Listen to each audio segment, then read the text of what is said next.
再來看，在高雄是小煞發生2件醫療糾紛。其中一個呢是有一個74歲的查甫人，伊講伊是不管這泌尿的診所做的手術，去法院甲告，結果顛倒，互人家判敗訴，伊是真唔甘願，所以轉走去診所，甲人安尼牽雞卵。另外一個呢是這個南亞溪有人要去看中醫，要來食這斷骨的，也毋過說因為醫師講無法度保證講一定會抽懸，所以轉佇診所甲人大細聲，互警方甲伊查辦。啊，怎麼了？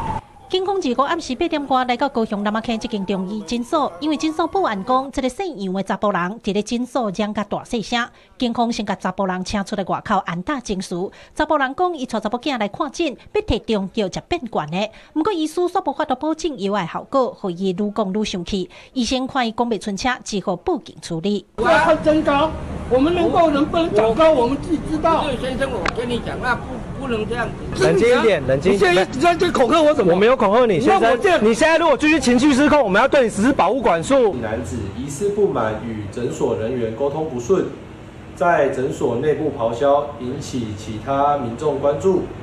員警到場時，楊男情緒激動，為維護其安全，暫予保護管束。因為姓楊的查甫人無法度控制情緒，警方可能無效，落尾是先甲人帶回派出所實施保護管束。另外，佇咧新京區一間泌尿科診所，嘛因為醫療糾紛，互牽雞卵。警方表示，牽雞卵的是74歲姓鄭查甫人，因為不滿112年去診所做手術效果無好，伊去法院提告要甲手術歸討回來，落尾互判敗訴。查甫人愈想愈氣，22甲25這2天攏走去診所牽雞卵，落尾家己走去派出所自首，受害診所嘛提出告訴。全案調查後，依強制、恐嚇、公然侮辱等罪嫌，函請高雄地檢署偵辦。警方表示，若是民眾行為有妨害醫療業務證件，也是恐嚇醫師人員，攏有可能犯着醫療法。呼籲民眾有任何糾紛，攏愛好好溝通，用正常的管道去解決，唔通因為一時的衝動，落尾煞愛見法院。記者柯家如柯朝陽高雄場報道。